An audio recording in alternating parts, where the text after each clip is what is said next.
நேயர்கள் அனைவரையும் ஜெயா பிளஸ் தொலைக்காட்சியினுடைய ஏனென்ற கேள்வி விவாத நிகழ்ச்சிக்காக நான் உங்கள் அனைவரையும் வரவேற்கிறேன். தோழர்களே, இன்றைக்கு நாம் எடுத்திருக்கிற மிக முக்கிய தலைப்பு துரோகிகளையும் எதிரிகளையும் வேற இருக்கக்கூடிய சூளுரை களம் காண்போம், அம்மாவுடைய ஆட்சி அமைப்போம் சின்னம்மா அப்படிங்கிற தலைப்பில் நாம் பேச போகிறோம்.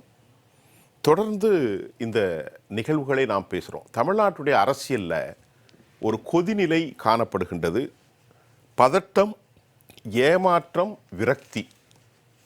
ரொம்ப முக்கியமாக திருமதி சசிகலா அம்மையார் அவர்களுடைய எக்ஸ்தல பதிவில் இன்றைக்கு இதில் ஒரு பெரிய ஆச்சரியமான செய்தியை அவர் பகிர்ந்திருக்கிறார். யாரும் அடைய முடியாத உச்சத்தில் இருந்து வரலாற்று பெருமை பெற்றிருக்கக்கூடிய திரு ஓ பன்னீர்செல்வம் எந்த இயக்கத்திற்காக தேர்ந்தெடுக்கப்பட்டு யாரிடத்தில் அவர் பயின்றாரோ, தமிழ்நாட்டுடைய முதலமைச்சராக 3 முறை இருந்த இவர் தற்போது திராவிட முன்னேற்ற கழகத்தில் இணைந்து தீய சக்திகளுக்கு எதிராக களம் கண்ட அந்த இயக்கத்திலிருந்து அங்கு சென்றிருப்பதை குறித்து தனது ஆழ்ந்த வருத்தத்தை அவர் தெரிவித்திருக்கிறார். ஆனால் அதில் ஒரு மிக முக்கியமான கருத்தை திருமதி சசிகலா அம்மையார் அவர்கள் தெரிவித்திருக்கிறார்கள். இந்த அனைத்து இழிவான நிலைகளுக்கும் இப்படி ஒவ்வொருவரும் சென்றதற்கு காரணம் பேரை அவர் வெளியிட போவதில்லை, நாம் சொல்கிறோம். எடப்பாடி பழனிசாமியினுடைய மோசமான நிலைப்பாடும் பேராசையும் தான் என்ற அகம்பாவதம் தான் அவரை இன்றைக்கு இந்த அளவுக்கு கொண்டு நிறுத்தியிருக்கிறது. அம்மாவுடைய ஒரு மாபெரும் கனவுகளை சிதைக்கும் துரோக நிலை என்றும் பொருட்பட அவர் பேசியிருக்கிறார். ஆகவே இன்றைக்கு அதிமுகவிலிருந்து பலரும் அங்கே சென்று சாய்ந்திருக்கிற ஒரு நேரத்தில் அவருடைய கவலைகள் மட்டுமல்ல, தான் ஆரம்பித்திருக்கிற அந்த இயக்கத்தினுடைய வலிவான பொலிவான ஒரு நிலை குறித்தும் தமிழ்நாட்டில் தமது பயணத்தை வெற்றியோடு அம்மாவுடைய ஆட்சியை கொண்டு வருவதற்காக சூளுரை அவர் எடுத்திருக்கிற இந்த நேரத்தில் இந்த தலைப்பு குறித்து நாம் பேச போகிறோம். நிறைய பேசுவோம். நம்மோடு பேசுவதற்கு அதிமுகவினுடைய சார்பில் எமது வெளிப்புற படப்பிடிப்பினுடைய தோழர் இளந்தமிழ் ஆர்வலன் அவர்கள் எம்மோடு இணைகிறார். சார் வணக்கம். இளந்தமிழ் சார்.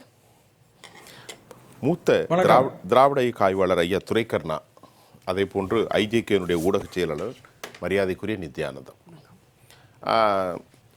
இளந்தமிழ் சார், நீங்கள் சொல்லுங்கள். நான் ஏற்கனவே சொன்ன அந்த இன்ட்ரோவில் மரியாதைக்குரிய சசிகலா அம்மா அவர்களுடைய எக்ஸ்தல பதிவில் ரொம்ப வருத்தத்தை தெரிவிச்சிருக்கிறாங்க. அதை இணைத்து சொல்லுங்கள். மிகுந்த வருத்தத்துக்குரிய ஒரு செய்தி தான் திரு ஓ பன்னீர்செல்வம் போய் திமுகவில் சேர்ந்தது. கழக பொதுச் செயலாளர் புரட்சி தாய் சின்னம்மா அவர்கள் அவங்க பதிவில் சொல்லியிருக்கிற மாதிரி யாரும் எளிதில் அடைய முடியாத உச்சத்தை எல்லாம் அடைந்து அந்த அந்த வாய்ப்பு வசதிகளை கொடுத்த ஒரு இயக்கத்தை விட்டுட்டு தாய்க்கழகம்னு சொல்லிக்கிட்டு போய் இன்றைக்கு மக்களை ஏமாற்றி ஒரு கொடுங்கோல் ஆட்சியை நடத்துவது போல தமிழ்நாட்டு மக்களுக்கு சட்டம் ஒழுங்கிலிருந்து எல்லா தரப்பு மக்களும் போராட்ட களத்திலே தெருவிலே வீதியில் நின்று போராடக்கூடிய ஒரு அவல ஆட்சியை கொடுத்து கொண்டிருக்கக்கூடிய அந்த விளம்பர திமுகவுக்கு பாராட்டு பட்டயம் வாசித்து விட்டு ஓ பன்னீர்செல்வம் போய் திமுகவில் தன்னை இணைத்து கொண்டிருக்கிறது ஒரு அரசியலில் ஒரு மிகப்பெரிய அவலமாக பார்க்க வேண்டியதாக இருக்கு. இது எந்த கோணத்திலையும் இதை என்ன சொல்றது, ஏற்றுக்கொள்ள முடியாததாகவே இருக்கிறது. அப்போ எந்த அளவுக்கு ஒரு சுயநலம் சார்ந்து தன் நிலையை அறியாமல் தனக்கு அனைத்து இந்திய அண்ணா திராவிட முன்னேற்ற கழகத்தில் இருந்த போது இதய தெய்வம் புரட்சி தலைவி அம்மா அவர்களும் புரட்சித்தாய் சின்னம்மா அவர்களும் எந்த மாதிரியான வாய்ப்புகளை கொடுத்தார்கள், எப்படி இவரை முன்னிலைப்படுத்தினார்கள், எவ்வளோ பெரிய வாய்ப்புகளை கொடுத்தார்கள்ங்கிறதெல்லாம் மறந்துட்டு தன்னை எந்த பொசிஷனில் வச்சிருக்காங்கிறத கூட உணராத ஒரு மனிதராக இன்றைக்கு மாற்று முகாமில் போய் ஒரு மோசமான ஒரு முடிவை எடுத்து போய் இணைந்திருக்கிறார் என்று பார்க்கிற போது ஒரு அவலமாக இருக்குது. இன்றைக்கு அவர் பக்கம் இருந்த பல்வேறு நபர்கள் இன்றைக்கு புரட்சி தாய் சின்னம்மா அவர்களை தேடி வருவதையும் பார்க்கிறோம். பலர் வேறு இடங்களுக்கு சிதறி செல்வதையும் பார்க்கிறோம். இது இயக்கத்தை வலிமைப்படுத்துகின்ற ஒரு வேலை கிடையாது. இது முழுக்க முழுக்க திரு பன்னீர்செல்வம் அவருடைய நலன் சார்ந்து அதுக்காகவே அவர் எடுத்த முடிவாக இருக்கிறதே அல்லாமல் இதில் எந்த விதமான ஒரு அரசியல் பார்வையோ பொதுநல நோக்கமோ அல்லது கொள்கை சித்தாந்த அடிப்படையில் எடுக்கப்பட்ட முடிவாகவோ எதுவுமே இல்லாமல் முழுக்க முழுக்க சுயநலம் சார்ந்த ஒரு முடிவாக இருக்கிறது அப்படின்னு பார்க்குறது ஒரு பெரிய இது ஒரு அவலமான நிலை. இதில் இந்த காலகட்டத்தில் கடந்த 24ஆம் தேதி இதய தெய்வம் புரட்சி தலைவி அம்மா அவர்களுடைய 78வது பிறந்த நாள் விழாவில் புரட்சி தாய் சின்னம்மா அவர்கள் ஒரு புதிய இயக்கத்திற்கான கொடியை முதற்கட்டமாக அறிவிப்பு செய்திருக்கிறார்கள். அந்த இயக்கத்தினுடைய கட்சியினுடைய பெயரை வெகு விரைவில் அறிவிப்பதாகவும் அறிவித்திருக்கிறார்கள். எல்லோரும் தமிழ்நாட்டில் இருக்கக்கூடிய ஒட்டுமொத்த மக்களும் அகில இந்திய அளவில் அரசியல் உற்றுநோக்காளர்களும் அம்மா அவர்களுடைய விசுவாசிகளும் புரட்சி தலைவி புரட்சி தலைவர் ஆகியோருடைய நம்பிக்கைக்குரிய தொண்டர்களும் பக்தர்களும் மிகுந்த ஆவலோடு காத்து கொண்டிருக்கிறார்கள். நீங்கள் குறிப்பிட்டதைப் போல இது ஒரு தமிழகத்தில் ஒரு கொதிநிலையை ஏற்படுத்தி இருக்கிறது. புரட்சி தாய் சின்னம்மா அவர்கள் இது தாமதமாக முடிவெடுத்து விட்டார்கள் என்று கூட பலர் ஒரு விமர்சனத்தை வைப்பதை பார்க்கிறோம். இதில் ஒரு 2 விஷயத்தை நான் குறிப்பிட்டு சொல்ல விரும்புகிறேன். புரட்சி தாய் சின்னம்மா அவர்கள் ஒரு கட்சி ஆரம்பித்து அதில் செயல்படலை இதுவரைக்கும், அல்லது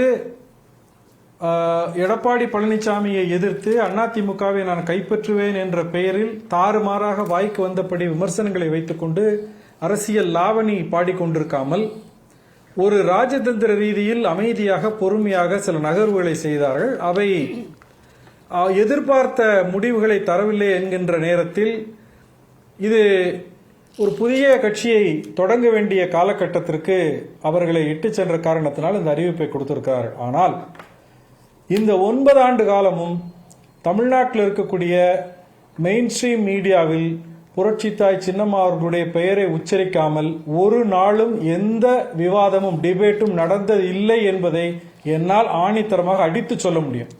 அப்ப இப்படிப்பட்ட ஒரு தலைவர் அரசியலில் இல்லை என்று யாராவது சொல்ல முடியுமா?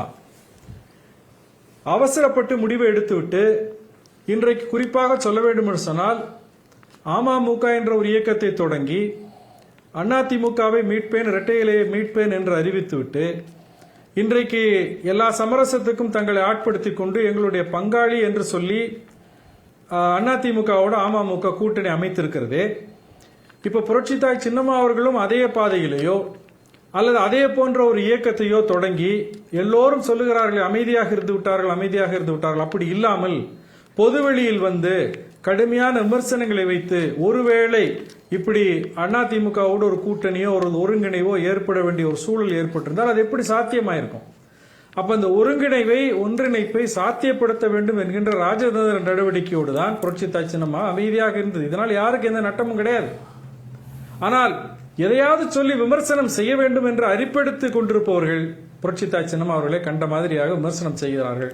இதனை மக்கள் ஒட்டு மொத்தமாக புறந்தள்ளுவார்கள் என்பதுதான் கள யதார்த்தம். இது தமிழ்நாடு முழுவதும் பல ஊர்களுக்கு கிராமங்களுக்கு பயணம் செய்து பார்க்கும்போது குறிப்பாக மகளிர் புரட்சி தாய் சின்னம்மா அவர்கள் மீது ஒரு மிகப்பெரிய ஆதரவை வைத்திருக்கிறார்கள் என்பதுதான் உண்மை. அதே போல இப்போ கட்சி தொடங்குவது தாமதமாகிவிட்டதனால் என்ன நிகழ்ந்து விட்டது என்று பார்த்தால் சுயலாபத்திற்காக அரசியல்ல தாங்களும் வந்து ஒரு கொடி போட்ட காரில் அங்க போகணும் இங்கே போகணும், அரசியல் செய்ய வேண்டும், தேர்தலில் நிற்க வேண்டும், வசூல் பண்ண வேண்டும் என்று நினைக்கக்கூடியவர்கள் இந்த தாமதத்தை விமர்சனம் செய்கிறார்கள். இது இவ்வளவு பெரிய ஒரு தலைமை பொறுப்பில் இருந்தவர்கள் 30 ஆண்டு காலம் புரட்சி தலைவி அம்மா அவர்களோடு இருந்து அரசியலிலும் கட்சியிலும் பல்வேறு நகர்வுகளை சவால்களை சந்தித்தவர், கட்சிக்காக சிறை சென்றவர். இவ்வளவு சோதனைகளையும் தாண்டி அவருடைய இந்த முடிவுகளை ஆளுமையை கேள்வி கேட்பது என்பது சாதாரணமாக இருக்கக்கூடிய நிர்வாகிகளுக்கோ தொண்டர்களுக்கோ விசுவாசிகளுக்கோ அழகல்ல என்பதுதான் நான் சொல்ல வேண்டிய ஒரு கருத்தாக இருக்கிறது. மிக துல்லியமாக முடிவை எடுத்து மிக அழகாக நகர்வுகளை செய்து இந்த இயக்கம், அதாவது புரட்சி தாய் சின்னம்மா அவர்களுக்கு பின்னாலே இருக்கக்கூடிய தொண்டர்கள் எத்தகைய வலிமை படைத்தவர்கள், இவர்களால் இந்த அரசியலில் என்ன சாதிக்க முடியும் என்பதை மிக ஆணித்தரமாக அழுத்தமாக ஆழமாக வருகின்ற தேர்தலில் நிரூபித்து காட்டுவார். அதனுடைய ஒவ்வொரு நடவடிக்கையாக படிப்படியாக எடுத்து வைக்க தொடங்கிவிட்டார். அடுத்து கட்சி பெயர் அறிவிக்கப்பட்டு அடுத்தடுத்த நகர்வுகள் நடவடிக்கைகள் எடுக்கப்படும் போது தமிழக அரசியல் களம் இந்த புரட்சி தாய் சின்னம்மா அவர்களுடைய முயற்சியின் உண்மையான முழு வீச்சை அறிவார்கள் என்பதை என்னுடைய முதற்கட்ட கருத்தாக நான் தெரிவித்துக் கொள்கிறேன். நன்றி இளந்தமிழ் ஆரோல். துரைக்கண்ணன் சார், நிகழ்ச்சிக்கு உங்களை வரவேற்கிறேன். நன்றி. இப்போ சசிகலா அம்மாவுடைய அந்த ஒரு சொல்லாடலில் கருப்பொருள் என்ன சொன்னாங்கன்னா, இவ்வளவு செயலுக்கும் இந்த நாசகார செயலுக்கு காரணம் யார்? அவர் பேரை சொல்லலை, நாம் புரிஞ்சுக்கிட்டோம், நமக்கு புரியுது.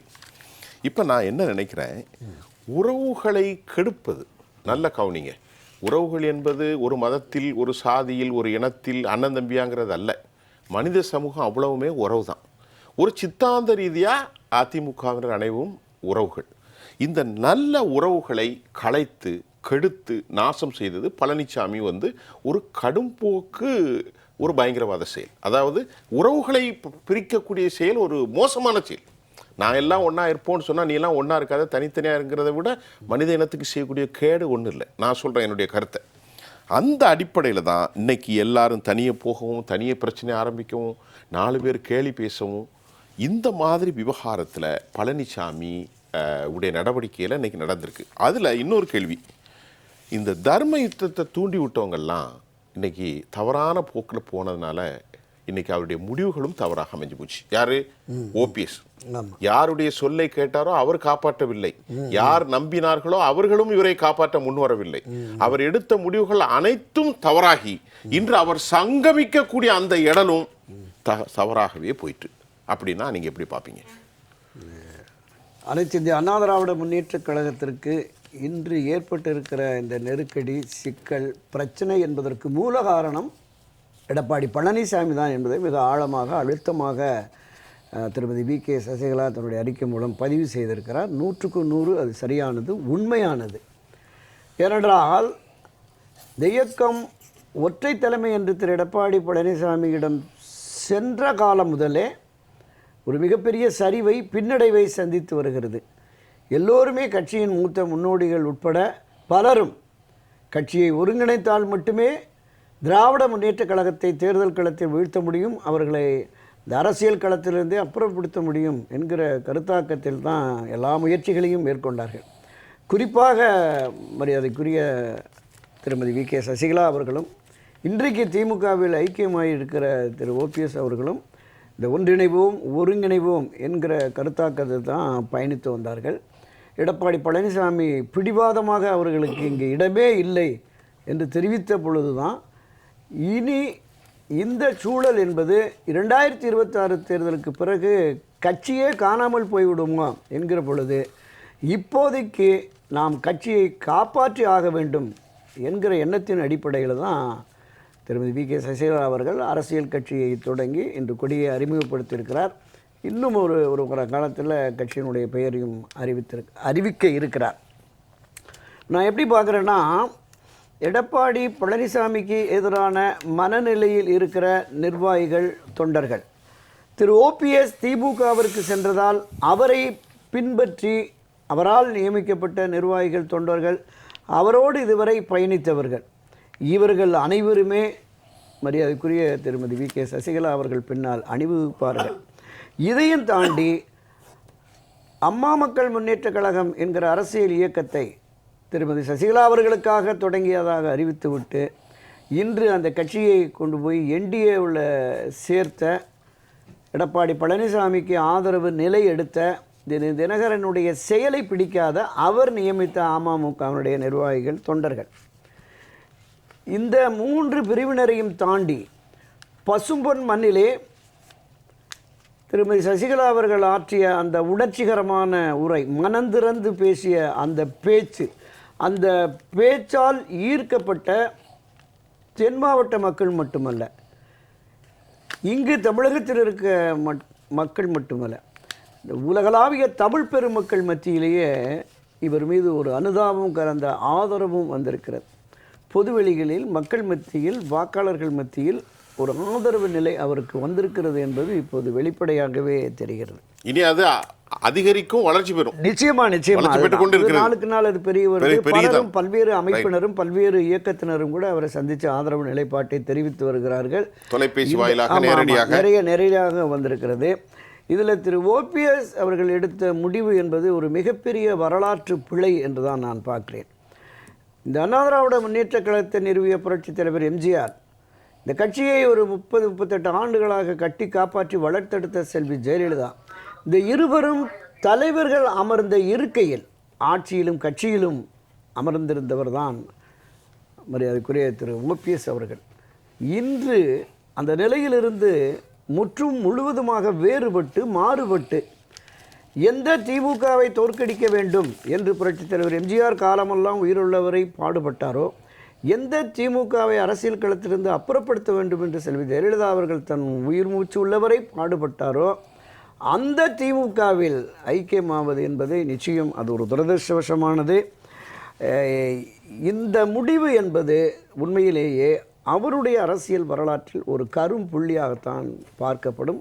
பொது வெளிகளில் விமர்சனத்துக்கு உட்படுவார். ஒரு சின்ன கேள்வி, ரொம்ப முக்கியமாக நீங்கள் தான் அதுக்கு சொல்லுக்கு தகுதி.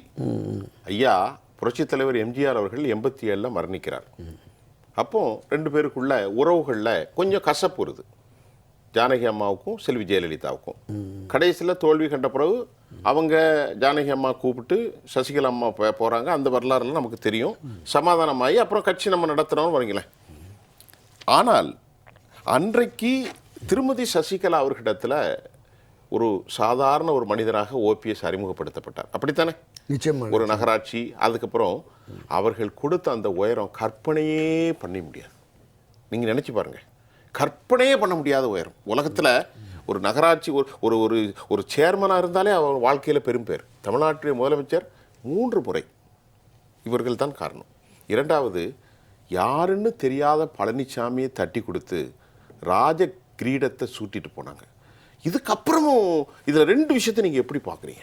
இல்லை, நான் பல பதிவுகளில் நம்முடைய ஜெயா ப்ளஸ்லையும் சரி, ஜெயா டிவிலையும் சரி, பல்வேறு பதிவுகளில் இந்த விஷயத்தை, இந்த அனைத்து இந்த அண்ணா திராவிட முன்னேற்ற கழகத்தினுடைய வளர்ச்சிக்கு, இந்த கட்சி ஆட்சி அதிகாரத்திற்கு வருவதற்கு எந்த அளவுக்கு திருமதி சசிகலா அவருடைய பங்களிப்பு இருந்தது என்பதை நான் தரவுகளோடு தேதி வாரியாகலாம் நான் பதிவு பண்ணியிருக்கிறேன்.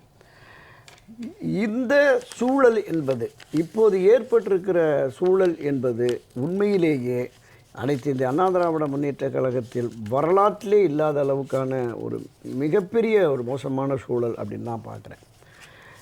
நீங்கள் குறிப்பிட்டது போல திரு ஓபிஎஸ் அவர்கள் பொதுவெளிகள் அதிகம் அறியப்படாதவராக இருந்தார். அந்த பெரியகுளம் யாருக்கும் தெரியும் நகரமன்ற தலைவராக இருந்து மரியாதைக்குரிய திருமதி வி.கே. சசிகலா அவர்களுடைய அந்த அறிமுகத்தோடு வந்து தான், அவருடைய சிபாரிசின் அடிப்படையில் தான் முதலமைச்சராக மரியாதைக்குரிய அம்மா செல்வி ஜெயலலிதா அவர்கள் நியமிக்கிறார். அதன் பிறகு அவருடைய தன்மைகள் இவருக்கு பிடித்து போனதால் அவருடைய மகன் திருமண விழாவிலே அவரை பலபட பாராட்டி பேசினார். அதன் வாழ்நாளில் பெற்ற பெரும் பேறு என்று திரு ஓபிஎஸ் அவர்கள் அடிக்கடி சொல்லுவார். அம்மா தன் இதயத்தில் இந்த அளவிற்கு என்னை உயரத்தில் வைத்திருக்கிறார் என்று. அதைத் தொடர்ந்து அதனால்தான் மீண்டும் அவருக்கு அந்த முதலமைச்சர் வாய்ப்பு கிடைத்தது. மரியாதைக்குரிய அம்மா செல்வி ஜெயலலிதா அவர்கள் மறைவுக்கு பிறகு திருமதி வி.கே. சசிகலா அவர்களை நீங்கள் முதலமைச்சர் பொறுப்பை ஏற்றே தீர வேண்டும் என்று எல்லோரும் வலியுறுத்திய நிலையில், எனக்கா உடல் கிடத்தப்பட்ட போது நான் நிச்சயமாக ஏற்க மாட்டேன், 2 முறை அம்மா அவர்களால் பரிந்துரைத்த திரு ஓபிஎஸ் அவர்களையே முதலமைச்சராக நீங்கள் ஏற்றுக்கொள்ளுங்கள் என்று சொல்லி சென்றார். காலச்சூழல் ஏதோ ஒரு சதியில் அது வேறு மாதிரி திசை மாறிவிட்டது. கேட்பார் பேச்சை கேட்டு அவர் செய்த அந்த முடிவு என்பது இன்றைக்கு சசிகலா அவர்களே முதல் செய்தது தர்மயுத்த முடிவு. ஆமாம். இரண்டாவது முடிவு இன்றைய நடந்த முடிவு. அன்றைய காலகட்டத்தில் ஒரு நெருக்கடி அண்ணா திராவிட முன்னேற்ற கழகத்துக்கு வந்த உடனே அந்த முதல் தர்மயுத்தத்தை முடிவுக்கு கொண்டு வந்து கட்சியை ஒருங்கிணைத்த பாரதிய ஜனதா கட்சி இன்றைக்கும் ஒரு நெருக்கடி இருக்கிறது. அந்த நெருக்கடியிலிருந்து அந்த மீட்டெடுத்து அனைத்து இந்திய அதிமுகவை ஒருங்கிணைப்பார்கள் என்று திரு ஓபிஎஸ் நம்பி அவரும் ஏமாந்து விட்டார். மோசம் போயிட்டார். அந்த பக்கமும் ஏமாற்றம், இந்த பக்கமும் திரு எடப்பாடி பழனிசாமி தொடர்ந்து பிடிவாதமாக இருந்ததால் வேறு வழியே இல்லாமல் நான் அங்கே போகிறேன் அப்படிங்கிற மாதிரி திமுகவில் போய் ஐக்கியமாக்குறார். ஆனால் காலமெல்லாம் இந்த 53-54 ஆண்டுகளாக திமுக எதிர் மனநிலையிலே இன்னும் கனன்று கொண்டிருக்கிற அதிமுகவின் கோடிக்கும் மேற்பட்ட தொண்டர்களுடைய என்ன ஓட்டத்தை அவர் உணர்ந்து கொள்ளவில்லை என்பதுதான் ஒரு மிக வருத்தத்துக்குரிய செய்தியாக நான் இங்கே பதிவு பண்ணுறேன்.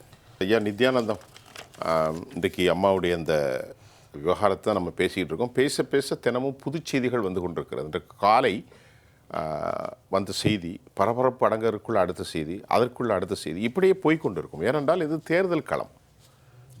ஒரு நிறைய ஸ்பெகுலேஷன் போகும். நாம் அப்படி பேச முடியாது. பழனிசாமியினுடைய நடவடிக்கையினால் மனம் வெந்து அவமானகரமாக எனக்கு ஏற்பட்டதால் மீண்டும் ஒரு தவறை செய்து விட்டேன் அப்படின்ட்டு ஒரு கேள்வி வைக்கப்படுதா? அவர் செஞ்ச தவறு, அவர் ஒதுங்கியிருக்கலாம். 43 வருஷம் ஐயா என்ன பாருங்க, அதிமுக கொடியோடு, அதிமுக கரை போட்ட வேஷ்டியோடு, அதிமுக அதிமுக அதிமுக பேனரில் ஒரு பக்கம் பழனிசாமி, புரட்சித் தலைவர் எம்ஜிஆர், செல்வி ஜெயலலிதா, இதை மாற்றிட்டு இப்போ கருணாநிதி. என்ன பாராட்டியிருக்காரு கருணாநிதி? என்ன பாராட்டினார்? என்ன பாராட்டினார் தெரியல. எல்லோருக்கும் ஆச்சரியமாக இருக்குது, அரசியல் தெரியாதவர்களுக்கும். இது எப்படி இந்த மனுஷன் இந்த இடத்துல போய் சேர்ந்தார்? எப்படி பார்க்குறீங்க? ஜெயா ப்ளஸ் ஏன் என்ற கேள்வி நேயர்களுக்கு என்னுடைய பணிவான வணக்கத்தை தெரிவித்துக் கொள்கின்றேன். எத்தனையோ விவாதங்களிலே நான் கலந்து கொண்டிருக்கிறேன். ஏறத்தாழ 3000 விவாதங்கள் இருக்கும். ஆனாலும் கூட இப்படி ஒரு தர்ம சங்கடமான ஒரு நிலை எனக்கு ஏற்பட்டதில்லை. எப்படி இன்றைக்கு ஏற்பட்டிருக்கிற போல விவாதத்தை போல. ஏனென்று சொன்னால், தீக்கு பயந்து நெருப்பிலே விழுவது போல இன்றைக்கு ஓபிஎஸ் அவர்கள் செயல்பட்டிருக்கிறார்கள். எடப்பாடி அவர்கள் சேர்த்துக்கொள்ளவில்லை. இது இன்றைக்கா? ஆரம்பத்திலிருந்தே அவர் முரண்டு பிடித்து கொண்டிருக்கிறார்கள். ஆனால் இன்னும் 2 மாதம் தான் இருக்கிறது இந்த தேர்தலுக்கு. 9 ஆண்டுகள் அமைதியாக இருந்த சசிகலா அம்மையார் அவரை பார்த்து படித்திருக்க வேண்டாமா? 2 மாதங்கள் தான் இருக்கிறது. அதுக்குள் என்ன வேண்டுமானாலும் திருப்பம் ஏற்படலாம். வேண்டாம், நான் இந்த தேசிய ஜனநாயக கூட்டணியிலே இல்லை என்று சென்ற டிடி வித் தினகரன் இன்றைக்கு தேசிய ஜனநாயக கூட்டணியிலே இருக்கிறார்கள். அவர் முதலமைச்சராக எடப்பாடியை ஏற்றுக்கொள்கிறாரா இல்லையா, ஏற்றுக்கொள்கிறேன் என்று அறிக்கை மட்டும் விடுகிறாரா, இதையெல்லாம் விவாதத்திற்குரியது. பின்னர் அது தேர்தல் முடிவுக்கு ஏற்ப அது தொங்கு சட்டமன்றமா அல்லது அண்ணா திராவிட முன்னேற்ற கழகத்தினுடைய தலைமை முடிவு செய்ய வேண்டியது. அது அதிக உறுப்பினர் எண்ணிக்கை கொண்ட அவையாக இருக்குமானால், அந்த அவையிலே அதிமுக இருக்குமானால் அவர்கள் முடிவு செய்து கொள்வார்கள். இல்லை என்றால் யார் முடிவு செய்ய வேண்டும்? தேசிய ஜனநாயக கூட்டணியினுடைய தலைமை முடிவு செய்ய வேண்டும். இது அதிமுகவுக்கு இப்படி ஒரு நிலை வந்திருக்கு. அதிமுகவுக்கு இல்லை, அப்படித்தானே? தான் புத்திசாலி என்று நினைக்கக்கூடியவர்கள் எங்கோ ஒரு இடத்துல தலையிலே குட்டு விழும் என்பது என்னுடைய நம்பிக்கை. அதைத்தான் நான் இங்கே வெளிப்படுத்துகிறேன். ஒரு பழமொழி உண்டு கிராமத்தில், ஐயா துரைக்கண்ணா, தாய் சொல் கேட்காத வௌவால் தலைகீழ தொங்கிய கதை. ஆமாம், இயற்கையாக இறைவன் படைப்பு, ஆனால் சொல்வார்கள். ஆகவே மூத்தார்களும் நன்றி கெட்ட ஒருவர் நடத்தை அப்படித்தான் அமையும். அதாவதுங்க, ஔவையார் அழகாக சொல்வார்கள். ஔவையாருடைய பாடல்களில் அற்ற குளத்து அரணீர் பறவை போல என்ற ஒரு வரி வரும். அற்புதமான வரி இல்லது? மூதுரையில் அவ்வளோதானே. அது என்ன சொல்றது? உற்றுழிற் தீர்வார் உறவு அல்ல. கண்டிப்பா. அப்படி அற்ற குளத்து அரணீர் பறவை போல நீர் அங்கே காய்ந்து விட்டால் வேறு இடத்திற்கு செல்லக்கூடிய பறவைகள் எல்லாம் அவை நல்ல பறவைகள் என்று ஏற்றுக்கொள்ள முடியாது, விசுவாசிகள் என்று ஏற்றுக்கொள்ள முடியாது. அப்படியே இருக்கும், காத்திருக்கும், வறுமையோ நன்மையோ. ஆனால் அக்குளத்தில் கொட்டியும் ஆம்பலும் நெய்தலும் போலவே ஒட்டி உருவார். அப்படிதான். தண்ணீரே இல்லாத நேரத்தில் ஆம்பல் நெய்தல்லாம் இருந்து தண்ணி வரும்போது அது மீண்டும் முளைத்து கொண்டு வருதில்ல, மீன் குஞ்சு வருதில்ல. 100 வருஷம் மழை இல்லாட்டாலும் மீன் குஞ்சு எப்படி வருது? அதுபோல கஷ்டம் வந்த காலத்திலே இடுக்கண் வருங்கால் நாம் அதனுடன், அதாவது இன்னொரு நட்பு பற்றி சொல்கிற போது, நீங்கள் கட்சி எல்லாத்தையும் விடுங்க, நட்பு பற்றி வள்ளுவர் மிக அழகாக சொல்வார். இடுக்கண் களைவதை போல ஒரு குறள் இருக்கு இல்லையா, தன்னுடைய ஆடை ஆடை ஆடை ஆடை களைகின்ற போது அதை கட்டி விடுபவன் தான் அது களையாமல் உடுக்கை இழந்தவன் கைபோல் அங்கே இடுக்கண் களைவதான் நட்பு. நட்பு அதுதான் நட்பு, அதுதான் விசுவாசம், அதுதான் அன்பு. ஒன்றுமே இல்லாத நேரத்தில் பறந்து போய் தண்ணி வர நேரத்தில் வரக்கூடியது இன்றைக்கு நம்மோடு ஒட்டக்கூடியது அல்ல. இதே நான் பல இடங்களிலே ஒரு ஆசிரியனாக குழந்தைகளுக்கு சொல்லி கொடுத்துருக்கிறேன். இப்போ நான் என்ன கேட்குறேன், ஐயாட்ட கேட்குறேன், நீங்கள் ஒரு ஐஜேகேனுடைய ஊடகச் செயலாளர்.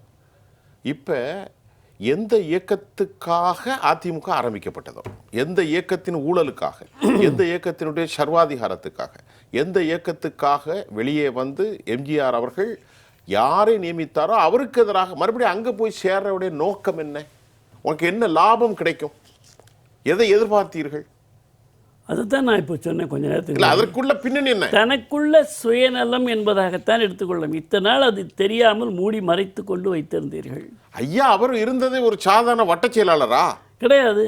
இந்திய வரலாற்றில் முதலமைச்சர் என்ற பெருமை பெற்றிருக்கார் ஐயா. அதாவது கஷ்டப்படாமல் கிடைத்த பொருள் தானேங்க. இவ்வளவு பெரிய கண்ணியம். தான் கஷ்டப்படாமல் கிடைத்த பொருள், ஒருவர் பரிந்துரைத்த காரணத்தினால் கிடைத்த பொருள். இன்னும் பச்சையாக சொல்லுகிறேன், வி.கே. சசிகலா அம்மையார் பரிந்துரைத்த காரணத்திற்காக கிடைத்த பொருள். அதுல என்ன டவுட் இருக்கு? வாழ்நாளிலே அவர்களுக்கு கிடைக்க முடியாத, கற்பனை செய்ய முடியாத ஒரு இடத்தை, ஒரு நாற்காலியை அவர்களுக்கு வழங்கியிருப்பவர்களுக்கு வாழ்நாள் முழுவதுமே அவரோடு நீங்கள் இருக்க வேண்டாமா? முதலமைச்சராகத்தான் வாழ முடியுமா? சொல்லுங்க. சரி. அதனால அந்த அம்மையாரை எனக்கு வாழ்க்கை தந்தவர்கள், எனக்கு முகவரி தந்தவர்கள், எனக்கு அறிமுகம் செய்தவர்கள், என்னை நாடு முழுவதும் ஒரு முதலமைச்சராக மதிக்க தகுந்த இடத்தை கொடுத்தவர் என்று நீங்கள் விசுவாசத்தோடு இருக்க வேண்டாமா? அதுதான் எனக்கு இந்த ஓபிஎஸ் அவர்களை பற்றி நானும் அதிக நம்பிக்கை வைத்திருந்தேன். அமைதியாகத்தான் இருப்பார். என்றைக்காவது ஒரு நாள் இந்த தேர்தலுக்குள்ளாக எல்லோரும் ஒன்று கடந்த விவாதத்தில் கூட நான் சொன்னேன், ஒன்று சேர முடியும் என்று. இப்பொழுது கூட அம்மையார் அவர்கள் கட்சி கொடியை காண்பித்திருக்கிறார். கட்சியினுடைய பெயரை சொல்லவில்லை. இன்னும் அவர்களுக்கு வாய்தா கொடுத்திருக்கிறார். நான் இன்னும் கட்சி தொடங்கவில்லை, கொடியை மட்டும்தான் காட்டியிருக்கிறேன். உங்களுக்கு இன்னொரு விஷயம் சொல்லுவாங்க, 100 வருஷம் பழகினா கூட ஒரு படித்துறையிலே இருக்கக்கூடிய தண்ணீர் 100 வருஷம் அதோடு இருந்தால் அதில் இருக்கக்கூடிய பாசிக்கு வேறு இருக்காது. 100 ஆண்டு பழகினும் மூர்க்கர் கேண்மை நீர்க்குள் பாசி போல் வேர்கொள்ளாதேன்னா. அப்படிதான் அருமை. எத்தனை நாட்கள் பழகினீர்கள்? நீங்கள் ஒரு கேள்வி கேட்டீங்க, உலகத்துக்கே தெரிந்த பதில். ஒரு தீய சக்தியை எதிர்த்து தீயாய் எழுந்தது தான் அண்ணா திராவிட முன்னேற்றக் கழகம். ஐயா எந்த சக்தியை எதிர்க்கணும்? இப்போ நான் கேட்குறேன், ஒரு பத்திரிகையாளர் தான் கேட்குறேன். புரட்சித் தலைவர் அவர்கள்தான் பேரறிஞர் அண்ணா அவர்கள், நல்லா கவனிங்க, ராமச்சந்திரா எந்த முகத்தை காட்டு என்று பேரறிஞர் அண்ணாவால் புகழப்பட்ட ராமச்சந்திரனால இவர்கள் சரியான சக்தி அல்ல என்பது கணக்கு கேட்டதானே தவறா?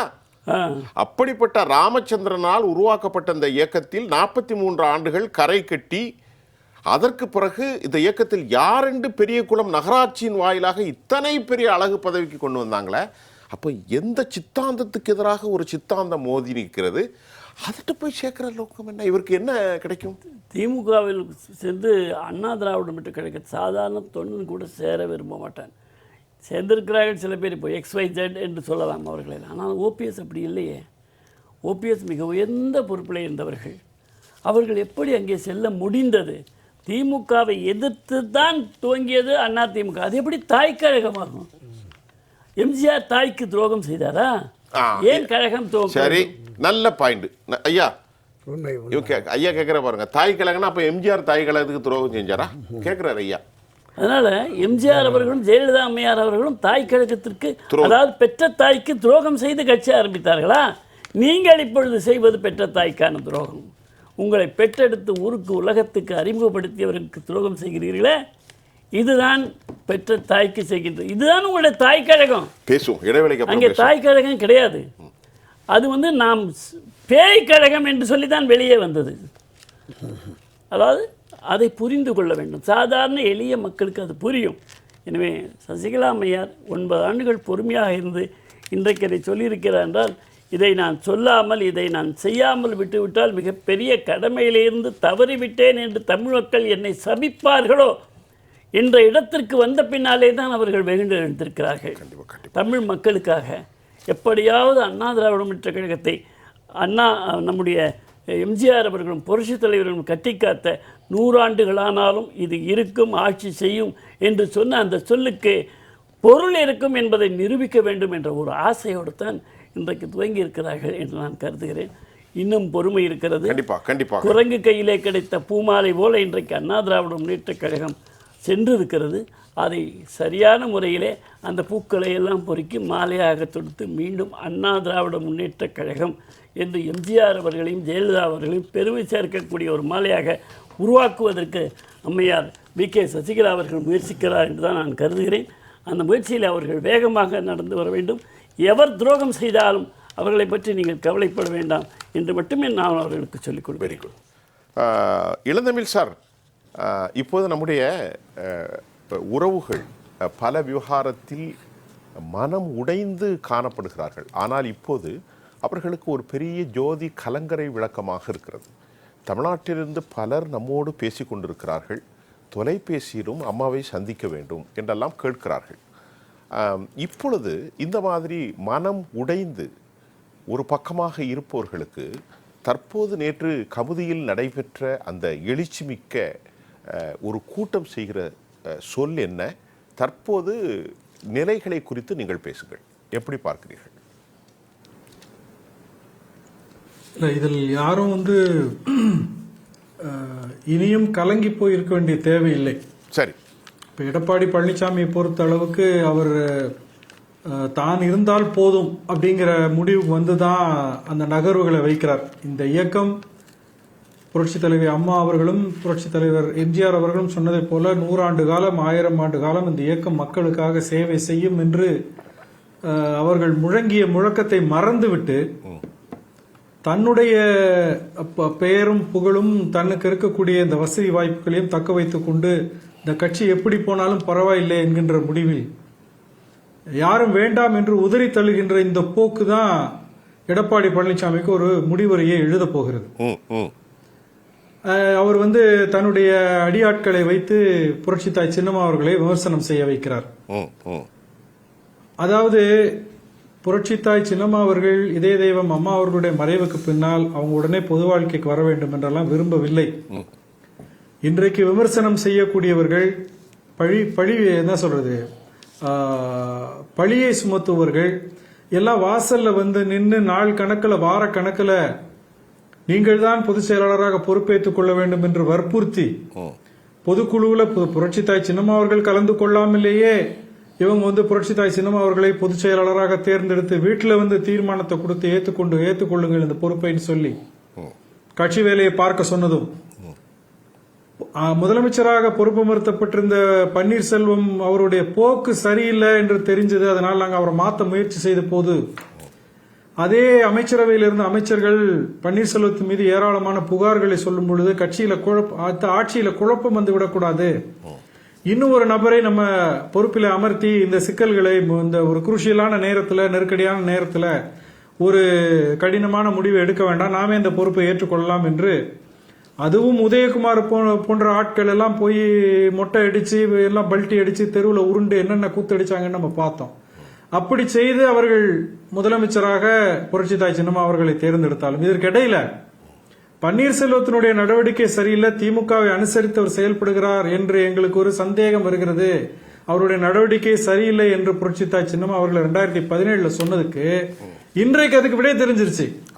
அவர் எந்த தொடக்க புள்ளியில என்ன நோக்கத்தில் இருந்தாரோ அதுதான் இன்னைக்கு நடந்திருக்கு. அதனாலதான் அவர் இந்த கட்சியில நிலைத்து தன்னுடைய அந்த இருப்பை நிலைப்படுத்திக் கொள்ளாமல் ஆதரவாளர்களுடைய அந்த ஆதரவை பெற முடியாமல் அப்படியே காத்துல பறக்கக்கூடிய ஒரு இறகை போல அங்கிங்கென்று பறந்து கடைசியில போய் சாக்கடையில் விழுந்தது போல திமுக போய் சேர்ந்திருக்காரு. இப்போ அப்ப புரட்சித்தாய் சின்னம்மா அவர்களுடைய தீர்க்க தரிசனம் தொலைநோக்கு என்பது சரியாகத்தான் இருக்குது. நம்மை போன்ற சாமானியர்களுக்கு வேணுமானால் அவங்களுடைய முடிவெடுக்கிற அந்த விஷயம் நமக்கு புரியாம இருக்கலாம். ஆனால் தலைமை சரியாக செயல்படுகிறது என்ற நம்பிக்கையோடு தான் நாம் பயணம் செய்ய வேண்டும். எனவே இப்படிப்பட்ட குழப்பங்களிலே மன உளைச்சலில் இருந்தவர்களுக்கெல்லாம் இன்றைக்கு புரட்சித்தாய் சின்னம்மா கட்சி தொடங்க போகிறேன் என்று அறிவித்து கொடியை மட்டும் அறிமுகப்படுத்தி இருக்கிறார். கட்சியினுடைய பெயரை அறிவிப்பது அவருடைய புரட்சித்தாய் சின்னம்மா அவர்களுடைய அறிவிப்பை அது எப்ப பண்றாங்க அப்படிங்கிற பொறுத்து விரைவில் ஒரு வாரத்துக்குள்ள வருவதற்கு கூட வாய்ப்பு இருக்கிறது. இந்த அடிப்படையில் இந்த குழப்பம் மன உளைச்சல் சொல்றீங்க இல்லையா, அவங்களுக்கெல்லாம் ஒரு ஆறுதல் தரக்கூடிய விதத்தில் அவர்களுக்கெல்லாம் இடமளிக்கக்கூடிய வகையில புரட்சித்தாய் சின்னம்மா அவர்களுடைய இந்த கட்சி நிச்சயமாக அனைத்து தரப்பு மக்களை சார்ந்த சாதி மத இன பேதங்களை கடந்து உண்மையான அதிமுக எந்த ஒரு உணர்வோடு தொடங்கப்பட்டதோ அந்த உணர்வை முழுக்க பேரறிஞர் அண்ணா, புரட்சி தலைவர் எம்ஜிஆர், புரட்சி தலைவி அம்மா அவர்களுடைய உணர்வுகளை பிரதிபலிக்கக்கூடிய அந்த சாரத்தை வடித்தெடுத்த ஒரு இயக்கமாக புரட்சித்தாய் சின்னம்மா அவர்கள் தொடங்க இருக்கின்ற இயக்கம் இருக்கும் என்பதில் யாருக்கு எந்த ஐயமும் தேவையில்லை. இப்படி புரட்சித்தாய் சின்னம்மா அவர்களை வீட்டு வாசல்ல காலில் விழுந்து நீங்க பொதுச் செயலாளர் ஆகணும், முதலமைச்சர் ஆகணும் என்று வேஷம் போட்டு நாடகமாடிய இந்த களவாணிகள் இன்றைக்கு விமர்சனம் பேசுகிறார் என்று சொன்னால், இந்த தாய் புரட்சித்தாய் சின்னம்மா அவர்கள் பின்னால் தொண்டனாக நிற்கின்ற அந்த கட்டுப்பாட்டின் காரணமாக நாங்க நாவடக்கத்தோடு பேசிக் கொண்டிருக்கிறோம். எடப்பாடி பழனிசாமி தன்னுடைய அடியாட்களை அடக்கி வைக்கவில்லை என்றால் அவர்களை தக்க பாடம் புகட்டுவதற்கு என்னை போன்றவர்கள் தயாராக இருக்கிறோம் என்பதையும் ஒரு எச்சரிக்கையாக இந்த நிகழ்ச்சியின் மூலமாக நான் தெரிவித்துக் கொள்கிறேன். புரட்சித் தலைவர் எம்ஜிஆர், இதய தெய்வம் அம்மா, புரட்சி தாய் சின்னம்மா அவர்களுடைய தொண்டர்கள், விசுவாசிகள் எந்த கலக்கத்திற்கும் உளைச்சலுக்கும் தங்களை ஆட்படுத்திக் கொள்ள வேண்டாம். உங்களுக்கான தீர்வை தருவதற்கு புரட்சி தாய் சின்னம்மா அவர்கள் வெளிப்பட்டு விட்டார்கள். அடுத்தடுத்த நாட்களில் விறுவிறுவென காட்சிகள் மாறும். நமக்கான கனவு நனவாகின்ற அந்த முயற்சியில் புரட்சி தாய் சின்னம்மா அவர்கள் கோலாகலமாக கொண்டாட்டமாக இறங்க போகிறார். நமக்கான ஏராளமான பணிகள் காத்திருக்கிறது என்பதை சொல்லி அதை என்னுடைய நிறைவு கருத்தாக நான் வைக்க விரும்புகிறேன். மிக்க நன்றி சார். இப்போ இளந்தமிழ் ஒரு அறச்சிட்டத்தை காண முடிகின்றது. பலாயிரக்கணக்கான நிகழ்ச்சிகளே பங்கு பெற்றவர் தோழர். கடந்த 2017-18 நான் 9 வருஷமாக இதையே தான் நடத்தி கொண்டிருக்கிறேன். எடையே 21 இதுவரை. நல்ல கவனிங்க. இப்போ உங்களுடைய கருத்தை பதிவு செய்யுங்க. நான் முதல் சுற்றில் தெரிவித்தது மாதிரி அனைத்து இந்த அண்ணா திராவிட முன்னேற்ற கழகத்தினுடைய அனைத்து பிரச்சனைகளுக்கும் மூல காரணம் எடப்பாடி பழனிசாமின்னு சொல்லியிருந்தேன். அவர் இந்த கட்சியால் வளர்க்கப்பட்டவர். பல்வேறு கலைச்சாராக தொடங்கி பல்வேறு உயர்நிலைகளுக்கு அவரும் அடைந்தவர். கட்சியினுடைய உயர் பொறுப்பான பொதுச்செயலாளர் என்று தன்னைத்தானே அதுக்குரிய திருமதி வி.கே. சசிகலா அவருக்கு தெரிவித்தது போல தன்னைத்தானே பொதுச்செயலாளராக அறிவித்து கொண்டு இந்த கட்சியை கைப்பற்றி வைத்திருக்கிறார். அவருடைய அணுகுமுறை ஒரு தலைமை பண்பற்ற செயல் என்பதை நாம் தொடர்ந்தே பார்த்து வருகிறோம். அதாவது தன்னை எதிர்த்தவர்கள் அல்லது கட்சியின் நலன் கருதி தனக்கு ஆலோசனை தெரிவிப்பவர்கள் யாருமே இருக்கக்கூடாது என்கிற நிலைப்பாட்டில் தான் ஒவ்வொருவராக அவர் விலக்கி வைத்து இன்று கட்சியை தலைமை பொறுப்பு ஏற்றதற்கு பிறகு எடப்பாடி பழனிசாமி தலைமை பொறுப்பேற்றதற்கு பிறகு பல தோல்விகள், தொடர் தோல்விகள், குறிப்பாக 2024 நாடாளுமன்ற தேர்தல் தோல்வி என்பது அதிமுக வரலாற்றிலே இல்லாத அளவுக்கு. அதனால தான் அதுவரை பொறுமை காத்த திருமதி வி.கே. சசிகலா அவர்கள் இனிமேலும் பொறுமையாக இருக்க முடியாது. புரட்சித் தலைவர் எம்ஜிஆர், அம்மா செல்வி ஜெயலலிதா அவர்கள் உயிரோடு உள்ளவரையிலும் இந்த கட்சிக்காக அரும்பாடுபட்டு திமுக கழகத்தை தொடர்ந்து அவர்களுக்கு தோல்வியே பரிசாக கொடுத்து வந்தார்கள். அந்த நிலை இப்போது மாறி கொஞ்சம் கொஞ்சமாக ஒரு தோல்வி பள்ளத்தாக்கை நோக்கி கட்சியை எடப்பாடி கொண்டு செல்கிறார் என்கிற பொழுது தான் இந்த கட்சியை காப்பாற்றி ஆக வேண்டும் என்கிற நிலைப்பாட்டை எடுத்து கடந்த 2 ஆண்டுகளாக அதற்கான முன்முயற்சி எடுத்து இன்று இப்போ இதுவரையிலும் அவர் விடுத்த அறிக்கைகளில் மற்ற விஷயங்களில் பார்த்தோம்னா துரோகிகளையும் விரோதிகளையும் வீழ்த்தி அம்மாவின் ஆட்சியை அமைப்போம் அப்படின்னு சொன்னாங்க. இன்றைக்கு இந்த துரோகிகளையும் எதிரிகளையும் வேறு அறுப்போம் என்கிற ஒரு உச்ச நிலைக்கு ஒரு வேகம் எடுத்திருக்கிறார் அப்படிங்கிறத நம்ம பார்க்கிறோம். ஏன்னா அதில் ஒரு வார்த்தை பார்த்தேன், நெஞ்சிலும் முதுகிலும் ஈட்டியால் எவ்வளவு முடியுமோ அவ்வளவு குத்தி காயப்படுத்தினார். தொடர்ந்து அவங்க இப்படி கடும் சொல்லு நான் கேட்டதே இல்லை. ஆமாம், இப்படி ஏன்னா ஒரு விஷயம் ஐயா, ஃபத்துவா என்றால் ஒன்று பெர்ஷியன் மொழியில், பதுவா என்றால் ஒன்று. ரெண்டுக்கு என்ன டிஃபரெண்ட்டு? ஃபத்துவா என்பது நீங்கள் கொடுக்குற ஒரு ஒரு ஒரு சொல்லாடல், இதை இப்படி செய்யணும், இதை இப்படித்தான் நடக்கணும். பதுவா என்றால் மனிதர்களை வேதனைப்படுத்தி நீங்கள் செஞ்ச அறகம் இருக்கு இல்லையா, அதை நன்றி கெட்டவர்கள் போன்று துரோகம் செய்வதற்கு பாருங்கள், அது அந்த கொதிநிலை இருக்கிறது பாருங்கள், அதனுடைய பாதிப்பு மிக கடுமையாக இருக்குமா?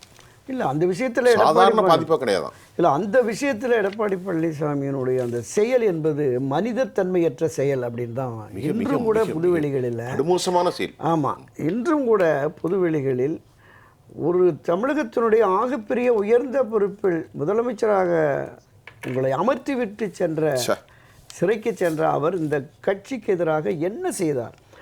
ஒரு முனையளவு கூட கட்சிக்கோ அல்லது எடப்பாடி பழனிசாமிக்கோ துரோகம் செய்யாத நிலையில் அவரை சதி செயல் செய்து நீங்கள் குறிப்பிட்டது மாதிரி மார்புகளும் முதுகிலும் இடமில்லாத அளவுக்கு ஈட்டியால் குத்தப்பட்டு என்கிற அளவிற்கு ஒரு எதிர் நிலைப்பாட்டில் இருப்பவர்கள் கூட செய்ய முடியாத, செய்ய விரும்பாத அந்த செயலை ஒரு ஆளாக்கிய ஒரு தலைமைக்கு எதிராக செயல்பட்டார் என்பது உண்மையிலே வேதனைக்குரிய விஷயமாக தான் நம்ம பார்க்குறோம்.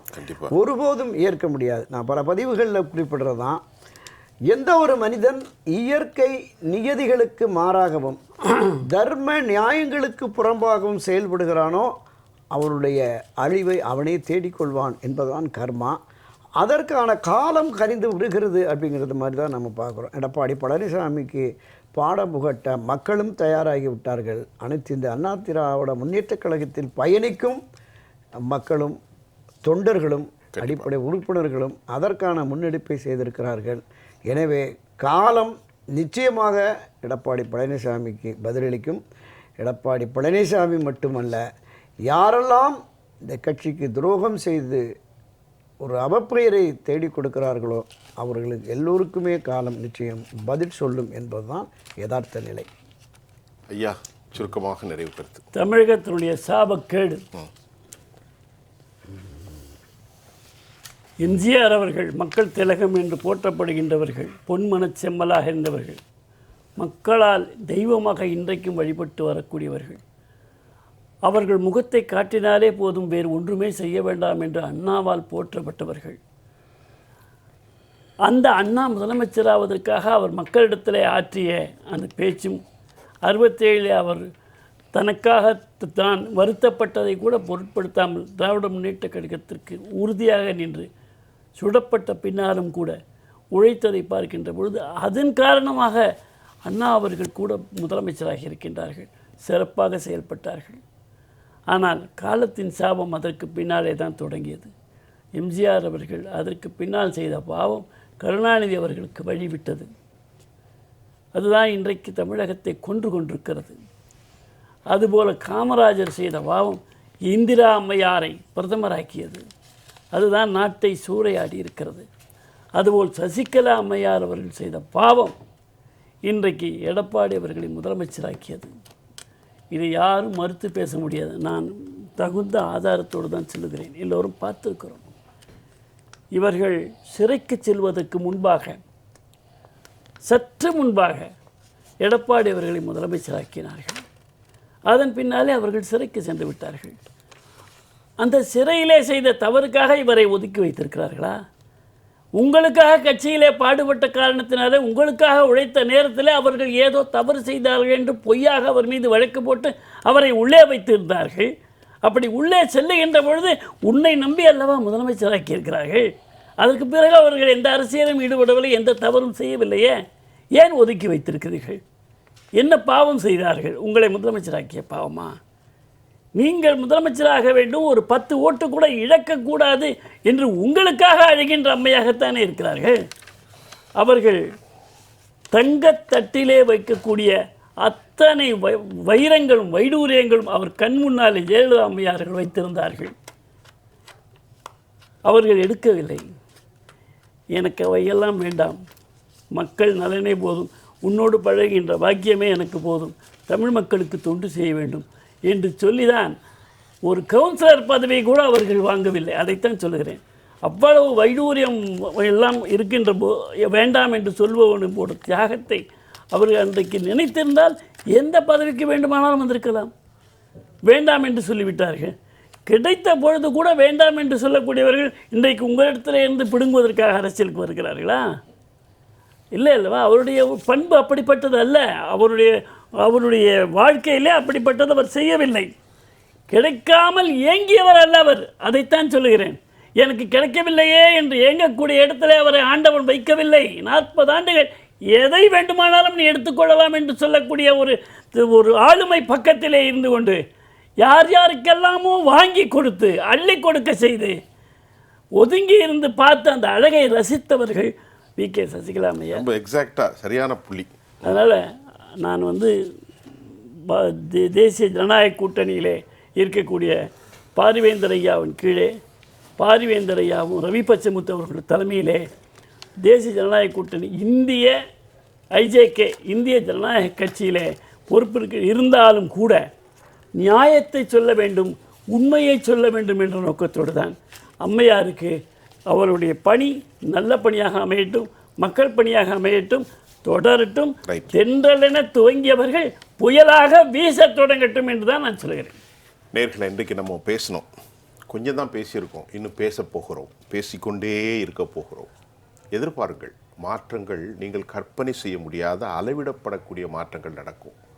நிறைய சரித்திர புத்தகங்களை படிக்கிறோம், இன்றும் பேசிக்கொண்டிருக்கிறோம். வரலாற்றில் பட்டு போனதாக சொல்லப்படுகிற ஒரு பெரும் மரம், ஒரு சின்ன கண்ணுக்கு தெரியாத ஒரு துளி, அதற்கு பின்பு அந்த ஆலமரத்தில் அடே அப்பா ஓய்வெடுத்தவர்கள் வரலாறு நிறைய விஷயத்த சொல்லிட்டு இருக்கு. இன்றைக்கு கமுதியில் பசும்பொன் முத்துராமலிங்க தேவர் ஐயா அவர்களுடைய அந்த மைதானத்திலிருந்து பட்டொலி வீசி அந்த கொடி வரலாற்றில் பெரும் சாதனைகளை செய்ய போகிறது. நம்பிக்கையோடு விடைபெறுகிறோம். நிறைய பேச போகிறோம், காத்திருங்கள். இந்த நிகழ்ச்சியில் இளந்தமிழ் ஆர்வலன் அவர்களுக்கும், துரைக்கண்ணா, நித்யானந்தம், உங்கள் அனைவருக்கும் நன்றி. மீண்டும் மற்றொரு களத்தில் நான் உங்களை சந்திக்கின்றேன். அதுவரை ஜெயா பிளஸ் தொலைக்காட்சிக்காக நான் உங்கள் சுஃபியான். நன்றி. மீண்டும் சந்திப்போம்.